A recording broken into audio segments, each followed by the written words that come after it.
Kang, teman-teman Ansor yang saat ini nggak seperti yang dulu. Dulu kayaknya sudah mau demo, mau apa-apa. Jadi agak sedikit plong gitu. Kalau NU kita pasti mengiyakan karena kita ini adalah rumah besarnya bukan partai politik, tapi rumah besar kita adalah NU. Wajib ikut itu di PKD pada waktu di Menjeng. Kalau nggak salah PKD 4 kalau nggak salah. Sebagai siapa? Sebagai pribadi saya. DPRD Kabupaten Gresik 2019-2024 kayak taringnya agak sedikit nggak ada. Kalau menurut saya taringnya kurang greget iya. Jadi kalau tanya sama saya, Dok, besok calon. Saya nyalon. Artinya kalau ditanyakan berikutnya, Dok, sama ini nyalon bupati atau nyalon wakil bupati? Kalau wakil bupati mending saya di DPRD.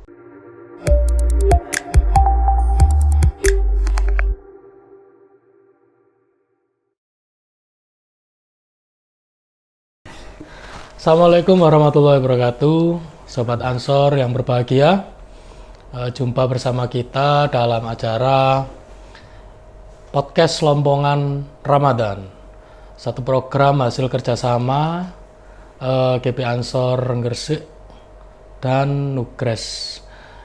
Program tersebut kita akan menghadirkan beberapa narasumber dari kader-kader Ansor yang saat ini sudah survive duduk di kursi dewan atau di anggota DPRD Kabupaten Gresik maupun pada level di atasnya, baik provinsi maupun pusat.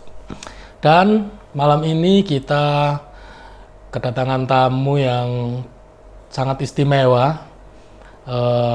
Beliau di samping kader Ansor juga saat ini sudah berhasil atau sukses meraih suara dan itu sudah duduk di kursi DPRD Gresik. Di sisi lain beliau juga punya beberapa posisi strategis di bidang yang lain yang cukup mentereng ya posisinya.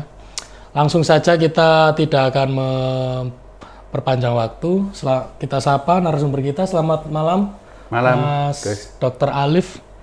Ini Mas Dr. Alif ini sekarang ketua, Dok ya?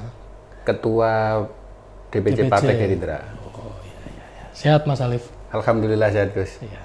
Gimana? Ini saya manggilnya Gus saja kan? Mas saja, Mas. Oh, Mas. Atau siap. Sahabat lah, ini kan ini kan sahabat soalnya Rifki, ya? Sahabat, soalnya ini alma maternya Ansor.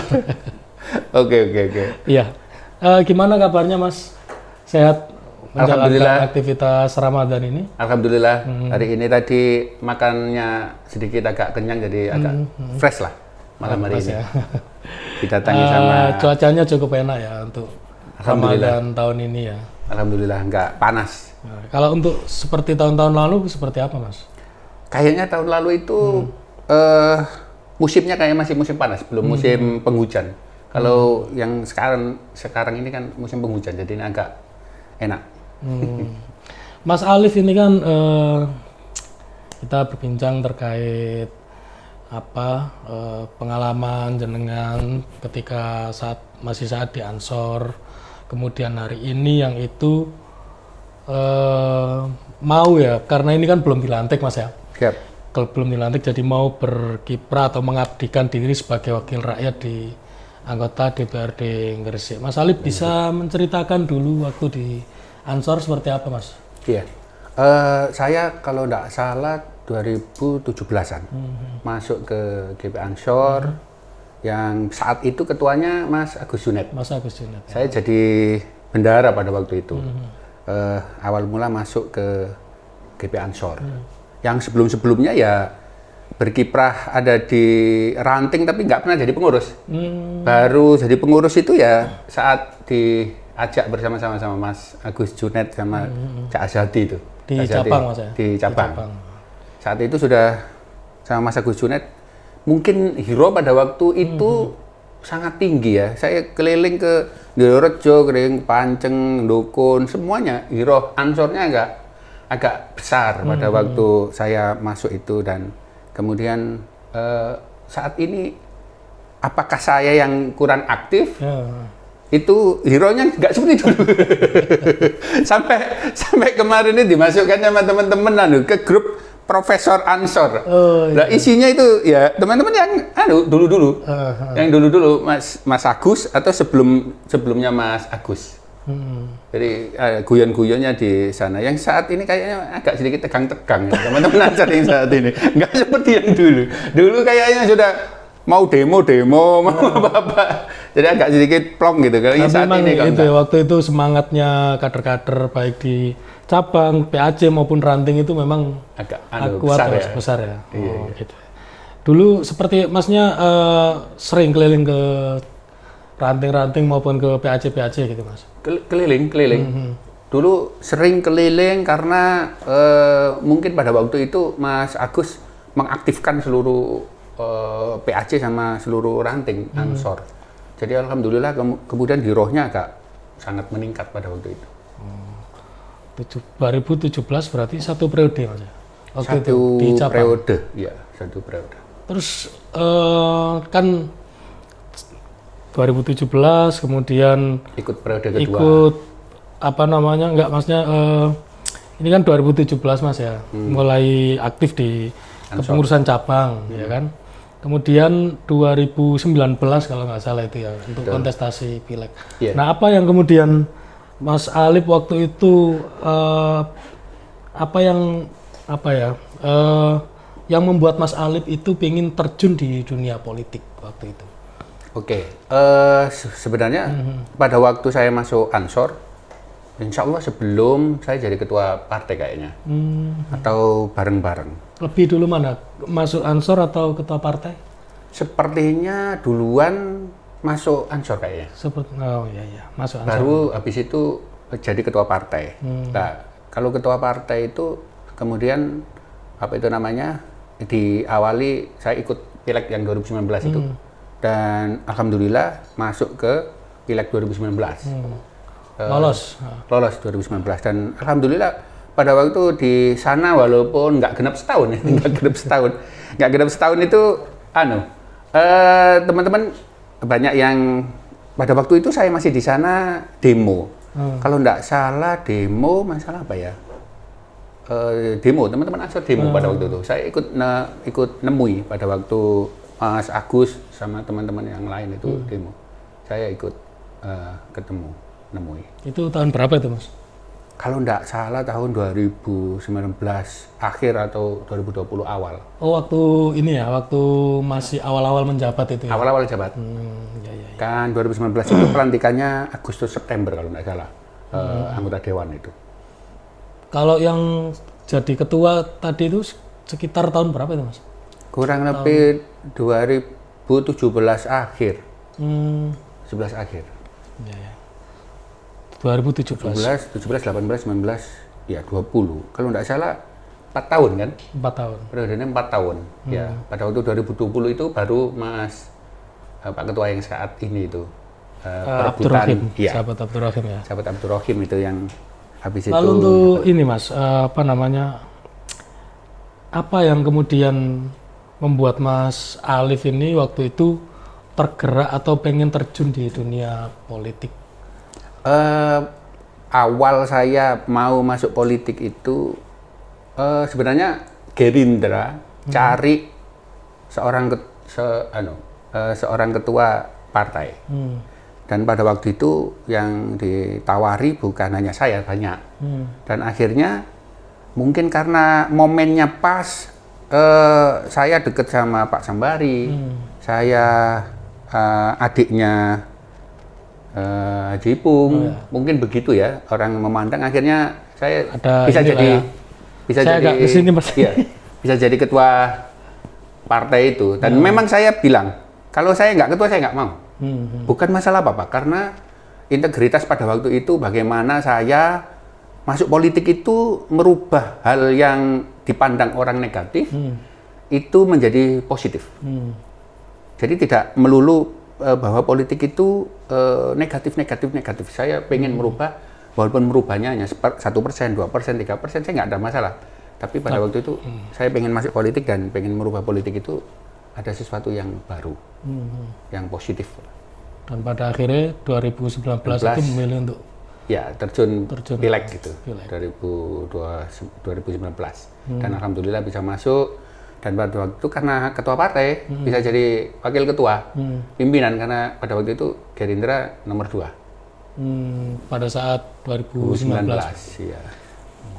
Mantap. Mas, terus apa namanya, kan sampean ini juga selaku ketua partai, juga anggota DPR ya waktu itu kan, kemudian hari ini juga terpilih lagi. Di sisi lain kan jenengan juga kader Ansor ini. Maksudnya sebagai kader Ansor masuk di ranah politik itu menurut sampean bagaimana ya, Mas? Saya kira teman-teman Ansor semua banyak yang ke partai politik, bukan hanya saya ya. Dan alhamdulillah walaupun berbeda-beda partai politik, saya ketemu sama Mas Kodir yang ada di PKB, ketemu Hendy yang ada di Golkar, ketemu Cak Busa ada di Nasdem, saya ketemu siapapun di partai-partai yang lain, ketemu sahabat yang lain itu ada di PDIP. Kalau yang di PAN kayaknya nggak ada kayaknya. Jadi semuanya ada kecuali di PAN sama PKS mungkin ya. Dan alhamdulillah pada waktu ketemu itu yang dibicarakan selalu rumah besar, selalu rumah besar. Pernah kita dipanggil sama ketua PCNU membahas tanah yang untuk rumah sakit NU. Kita semua dipanggil, dan apa yang diminta sama NU kita pasti mengiyakan, karena kita ini adalah rumah besarnya bukan partai politik, tapi rumah besar kita adalah NU. Dan saya karena umurnya pada waktu itu masuk Ansor belum 40, makanya saya mewakili Ansor. Mewakili Ansor karena saya bukan di struktur PCNU atau MWC, jadi saya representasi anak muda NU yang ada di Ansor. Jadi ada memang karena Ansor ini kan kader-kadernya juga banyak, Mas ya, yang masuk di partai-partai politik, sehingga itu kemudian punya satu visi misi besar untuk membesarkan ya rumah besar itu. Rumah besar NU. Dan memang wajib, kalau menurut saya wajib di semua partai.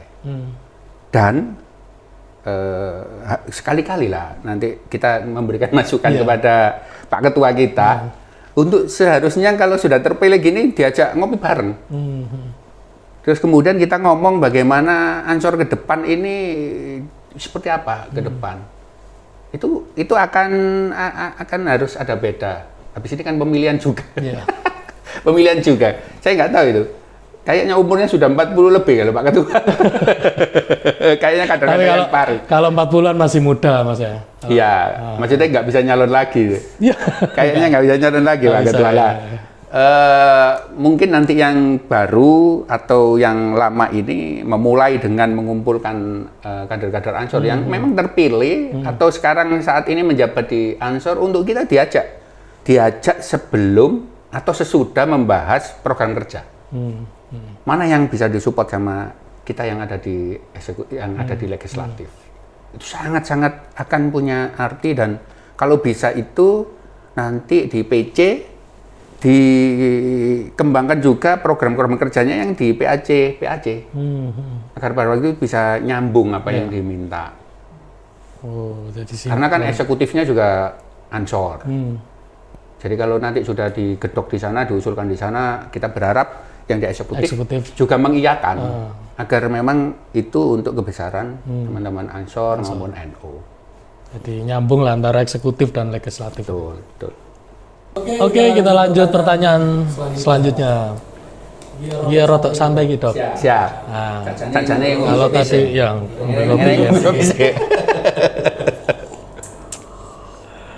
Nah, Dok, kalau tadi kan bicara soal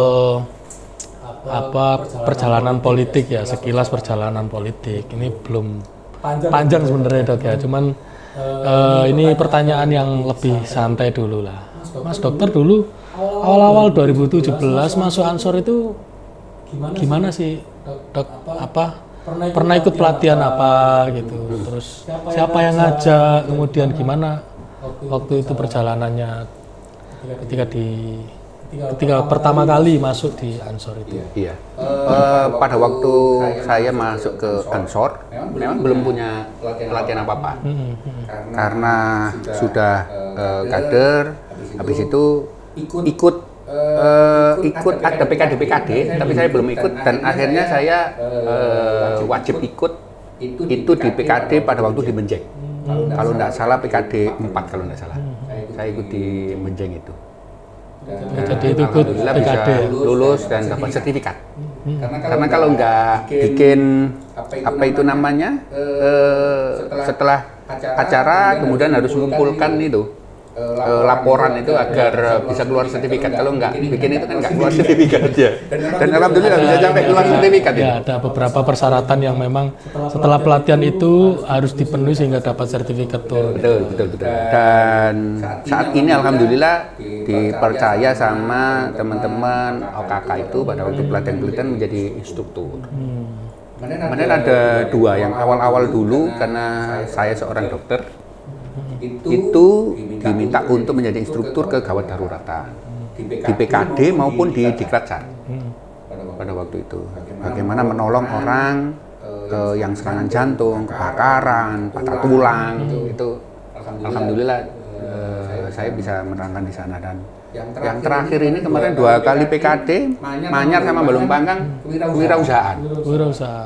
Oleh karena ya dokter yo rada-rada koyok duwe usaha. Businessman. Oke.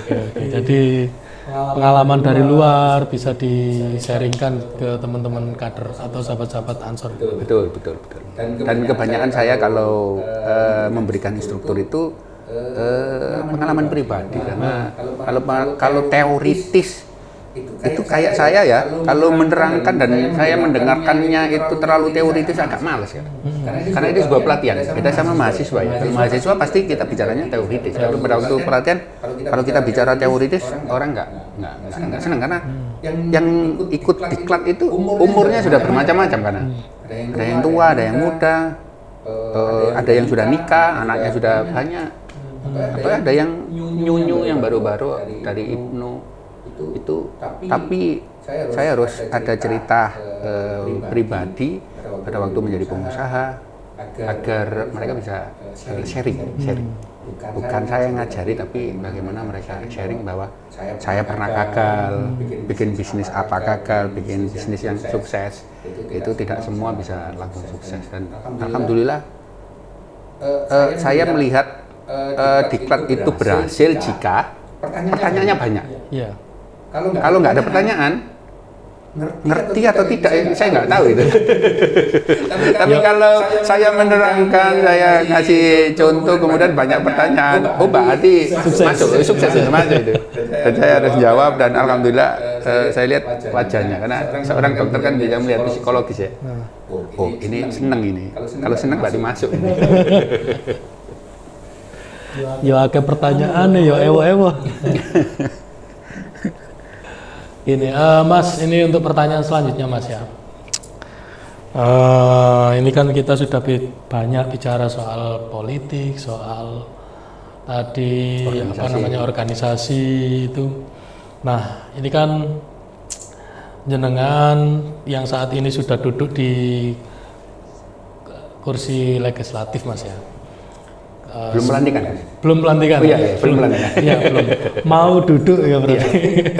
Mau duduk ini gimana sih Mas? Masnya untuk menurut jenengan ini situasi Gresik saat ini itu seperti apa? Kemudian nanti harapannya tadi jenengan katanya ada itikat untuk melakukan sebuah perubahan menuju yang lebih baik. Nah, itu seperti apa? Gambarannya itu seperti apa, Mas? Oke, kalau boleh jujur, setelah saya keluar 2020 dari teman-teman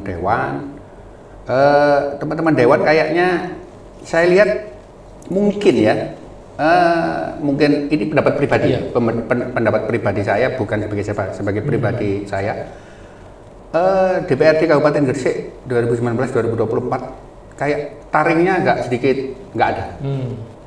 Dan menurut saya taringnya kurang greget iya. nggak keras, nggak keras. Keras itu digunakan untuk balancing. Karena sebuah kemajuan itu jika tidak ada yang membalance, nggak ada yang trigger atau mukul, itu nggak akan bisa loncat, nggak bisa loncat. Jadi teman-teman yang ada di Dewan kemarin nggak keras, nggak keras. Artinya Mungkin keras itu dengan karena nggak keras itu timbullah salah satu yang saat ini yang belum selesai adalah defisit APBD. Defisit APBD. ya, Kalau teman-teman kemarin anggota Dewan itu agak sedikit keras, itu insya Allah APBD nggak sampai defisit. Jadi defisitnya APBD Kabupaten Gresik bukan hanya murni kesalahan dari eksekutif, tapi juga teman-teman legislatif ikut bertanggung jawab. Karena ini perahu besar pemerintah daerah yang di dalamnya itu ada eksekutif sama legislatif. Iya. Pada waktu sudah digedok angkanya, kemudian pengawasannya ini nggak keras, kayak jadi singa ompong, kelihatan singa, tapi ternyata enggak. Jadi besok saya berharap kalau Allah ngijabai saya masuk di legislatif, ya saya harus punya integritas. Saya punya integritas bahwa memang di legislatif itu fungsi pengawasan, bukan yang lain. Dan orang ngawasi itu nggak boleh punya salah. Sekali punya salah, itu akan disetir. Saya nggak bilang siapa yang nyetir ya, tapi akan disetir, suruh ke kanan-kanan, ke kiri-kiri. Kalau saya bilang sama anak buah saya di fraksi Partai Gerindra, kalian itu kalau nggak keras, kayak baju yang digantung, boneka yang digantung, disuruh belok kanan-kanan, belok kiri-kiri. Disuruh ini harus dibuka, ini harus diperbaiki. Setelah ngomong-ngomong, habis itu selesai. Nggak selesai. Apakah nanti ada di pimpinan atau di komisi maupun di banggar? Ya nggak tahu. Tapi seharusnya menjadi balancing defisit ini nggak boleh ada. Dan seharusnya punya ide-ide di legislatif untuk dilempar kemana? Karena kan teman-teman Dewan itu pasti turun ya, punya program turun yang serap aspirasi. Pada waktu nyerap aspirasi itu pasti banyak pada waktu ke masyarakat. Bagaimana desa ini bisa maju, bagaimana pemanfaatan dari aset-aset daerah ini seperti apa, bagaimana pabrik-pabrik atau pekerja-pekerja itu banyak yang masuk. Dan itu harus dipakai untuk catatan dan dikasihkan sama teman-teman eksekutif. Dan kalau tidak dipakai seharusnya itu sebagai pertanyaan-pertanyaan yang harus selalu dipanggil ke legislatif. Kalau omongannya legislatif tidak didengar sama eksekutif, itu tanda kutip kalau menurut saya. Ketidakberanian legislatif kepada eksekutif, tanda kutip. Kalau saya sudah kadung terjun, mau punya salah masa lalu atau di penjara di masa lalu, sebenarnya semua punya masa lalu. Ya. Tapi jangan sampai kita ini sudah kadung terjun untuk masyarakat, kemudian punya masa lalu yang terngiang-ngiang. Kalau menurut saya, kalau sudah punya masa lalu begitu, nggak usah terjun. Tidak menambah kebaikan, tapi menambah keburukan. Nggak bisa ngapa-ngapain. Nggak, tanda kutip itu maksudnya artinya kalau misalkan legislatif itu kemudian disetir, ya kan, bahasa kasar mas, Dok ya, disetir dengan eksekutif, ini artinya berarti pola pengawasan atau secara fungsi legislatif itu nggak jalan. Gini ya, saya ngomong ini pemikiran pribadi, tidak berjalan itu bukan 0 sampai 100 ini 0, bukan. Teman-teman ini sudah fungsi pengawasannya ada, tapi kalau menurut saya nggak maksimal. Karena teman-teman di fraksi saya tanya, yang diperjuangkan di komisi itu ada yang tidak menjadi akte yang ditandatangani dari DPRD untuk dilaksanakan sama eksekutif. Itu sebuah contoh. Jadi jangan sampai apa itu namanya, apa yang sudah diperjuangkan itu tidak nyampe di sana. Dan semua pada waktu sudah berjuang di sana ya memang harus dilaksanakan sama teman-teman di eksekutif, atau eksekutif memberikan debat pada waktu musyawarah di legislatif bagaimana kebaikan untuk ke depan pemerintah daerah ini, kemudian disetujui bersama dan dijalankan sehingga bisa benar-benar balance. Ya. Seimbang itu Mas. Seimbang. Nah ini kan untuk periode sekarang ini kayaknya jumlah kader-kader Ansor yang masuk itu kan lebih banyak Mas. Banyak. Nah itu harapannya sendiri kalau menurut jenengan ke depan ini seperti apa Mas? Alhamdulillah kalau 2024 besok ini kurang lebih 40 kalau nggak 45% itu baru. Insya Allah segituan. Saya menghitung kemarin kurang lebih 20-an yang baru. Kan jumlahnya 50. Kalau 20 baru itu berarti ada 20 orang yang fresh. Fresh graduate. Fresh itu akhirnya nggak punya kesalahan yang di bidang masa lalu. Tapi dominan pemuda Mas ya. Dominan pemuda. Tapi saya lihat backgroundnya belum ada yang di politik terlalu yang panjang ya. Jadi besok teman-teman itu harus agak sedikit belajar dengan cepat. Jangan sampai nanti masuk ngikuti yang mayoritas. Kan 40%. 40 banding 60, nanti yang 40 ngikuti yang 60 ya. Tapi 60 bukan jelek ya. Saya nggak bilang yang 60 itu jelek ya. Yang lama jelek bukan. Saya bukan baik dan jelek, tapi jangan sampai nanti hawanya itu hawa yang singa nggak punya gigi tadi. Ini harus singa punya gigi. Nanti kalau teman-teman dewan marah kepada saya sebenarnya nggak ada masalah. Sebenarnya nggak ada masalah. Jadi yang baru akhirnya punya pemikiran baru, tapi harus agak cepat. Jadi ada gagasan, ada ide-ide baru lah dari teman-teman dewan yang baru itu. Bukan hanya ide ya. Jujur, 2019 saya masuk ke DPRD. Makanan APBD itu tahu apa tempe atau nasi goreng saya juga nggak tahu. Dan saya harus belajar cepat di sana bahwa APBD itu adalah makanan nasi putih. Dan di dalam nasi putih itu ada glukosanya, kemudian ada asamnya, ada vitaminnya, itu harus hafal semua. Sebab kalau tidak, pada waktu di sana kosong. Omongan kosong. Kenapa? Karena APBD itu hal yang akan dilaksanakan oleh eksekutif, dan di sana berbunyi semua program yang akan dijalankan selama setahun oleh eksekutif. Jadi kalau nggak bisa membaca angka-angka APBD, itu hanya ide-ide kosong akhirnya. Dan teman-teman harus paham nanti yang baru-baru itu bahwa APBD ini adalah makanan nasi goreng. Dan nasi goreng ini terdiri dari bumbunya apa saja, itu harus pinter, ya betul. Dan itu harus belajar cepat. Dok, ini pertanyaan terakhir yang cukup dan berat-berat, Gus. Tapi berat-berat. Iya, ini yang cukup ditunggu banyak orang ini. Pertanyaan ini, Dok. Banyak yang tanya ini, Dok. Besok ini kan mau pilkada, Dok. Mau pilkada. Kemarin kan jenengan sudah mengikuti kontestasi, ya kan. Nah, ini kan saat ini kan sudah mulai ramai. Banyak yang tanya ini, Dok. Kira-kira jenengan besok naik lagi apa gimana, Dok? Gini. Kekalahan 2020 itu merubah sangat mendasar mindset saya untuk memperoleh sebuah impian. Jadi menjadi bupati atau menjadi wakil bupati atau menjadi pimpinan di DPRD itu adalah sebuah impian. Dan memang saya punya impian menjadi bupati atau wakil bupati. Pada waktu 2020 kala itu ada sesuatu hal yang memang saya harus meyakini bahwa sesuatu itu kalau sudah ditutup oleh Allah, jalannya pasti agak sedikit terjal dan sulit.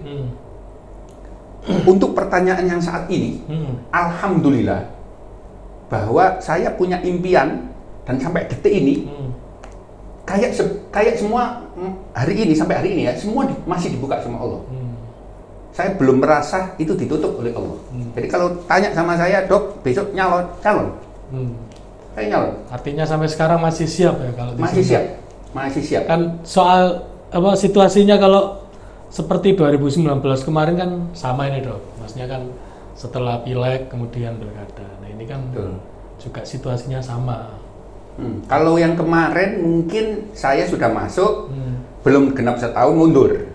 Kalau ini kayaknya belum dilantik, sudah disuruh bikin surat mundur. Karena pendaftarannya lebih dulu daripada pelantikan DPRD.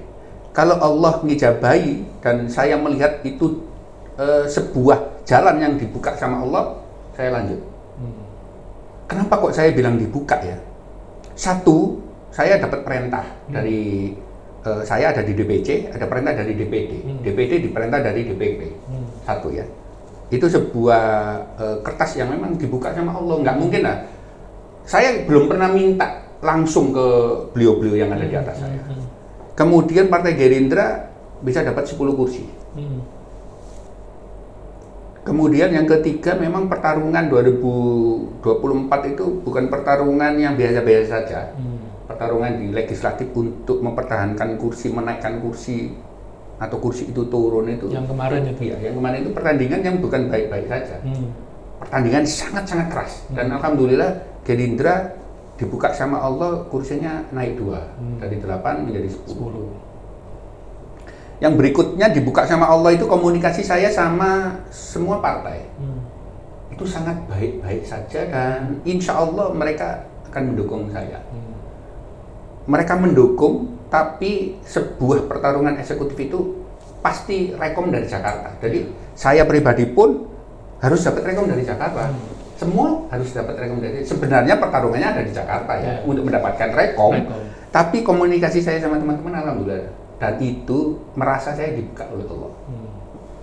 Saya punya persiapan yang mantap atau enggak untuk pertarungan itu, saya masih menapak dan tapi saya masih yakin akan dibuka sama Allah. Dan sampai detik terakhir tetap dibuka sama Allah, pasti lanjut terus saya. Lanjut untuk maju. Iya. Kenapa kok seperti itu? Karena saya masih merasakan belum ada calon yang lain yang berani melawan incumbent. Ya, betul. Saya masih menanya sama yang lain, itu ayo nyalon, masih belum ada calon incumbent. Dan politik itu kalau calon tunggal itu ada kebuntuan ada kebuntuan aspirasi dari masyarakat. Saya ini hanya ngasih pilihan saja. Kalau nanti dibilang, Dok, nanti sampean akan kalah karena kekuatan sampean tidak seperti kekuatan incumbent. Kalau saya sudah pernah merasakan 2020 kalah. Saya akan biasa-biasa saja. Saya akan mengukur bahwa kekuatan ini akan bisa menang atau tidak. Itu bukan sebagai tujuan.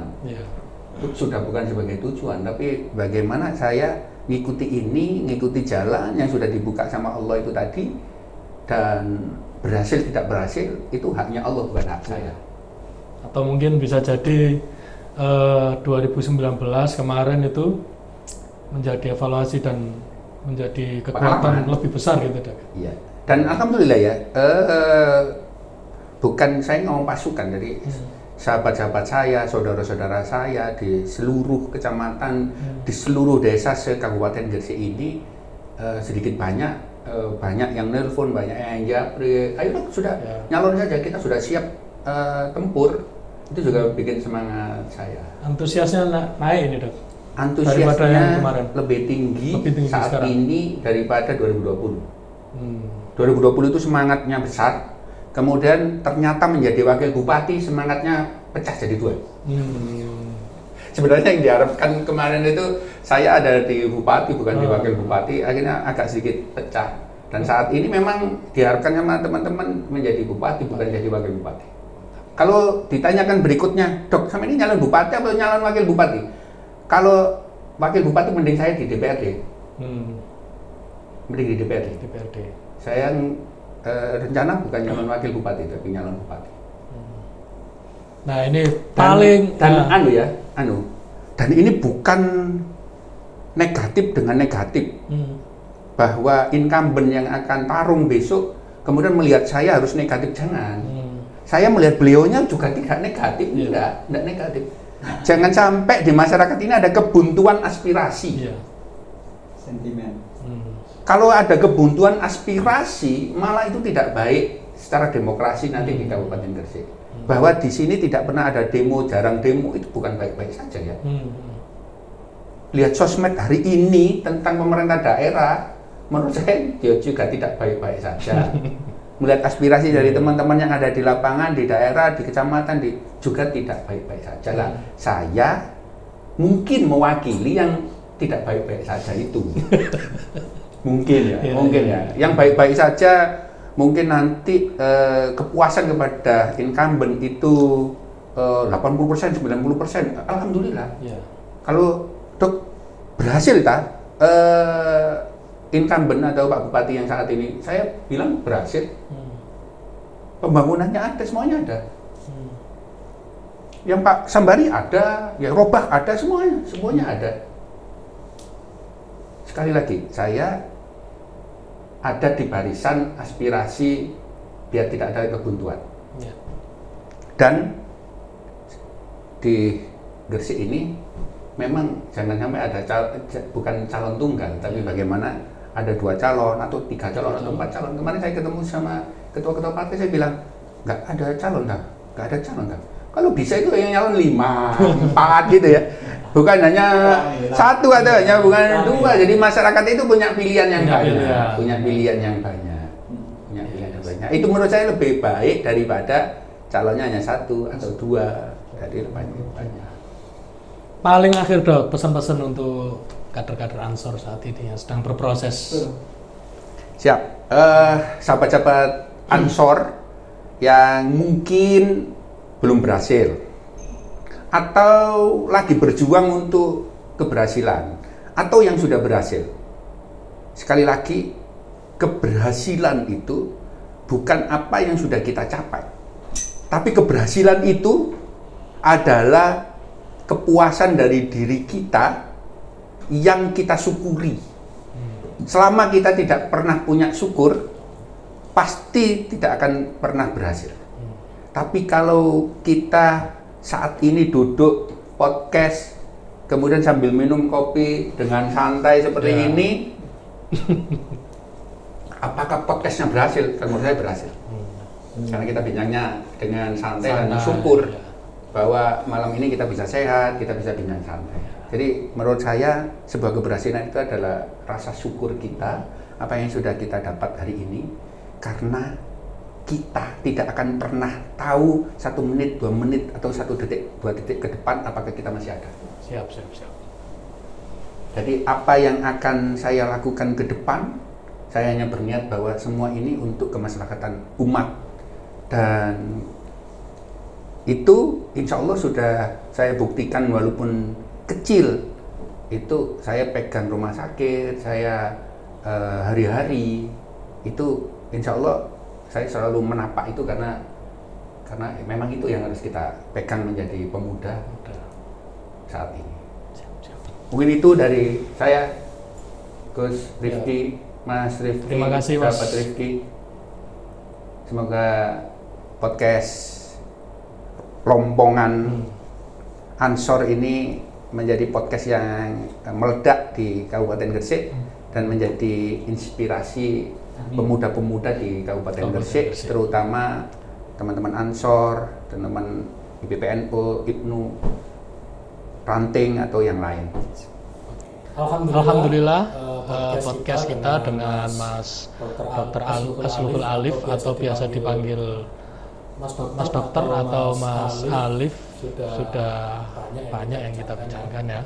Semoga bisa menginspirasi kader-kader Ansor, khususnya kader Ansor Gresik dan seluruh kader GP Ansor se-Indonesia pada umumnya. Dan kami akhiri, kita ucapkan terima kasih dulu kepada Mas Alif. Terima kasih Mas atas waktunya karena sudah memberikan banyak jangan untuk kita semua. Saya akhiri dari saya Ahmad Rifki Badrul Zaman, hostnya. Kurang lebihnya saya mohon maaf sebesar-besarnya. Assalamualaikum warahmatullahi wabarakatuh. Waalaikumsalam warahmatullahi wabarakatuh.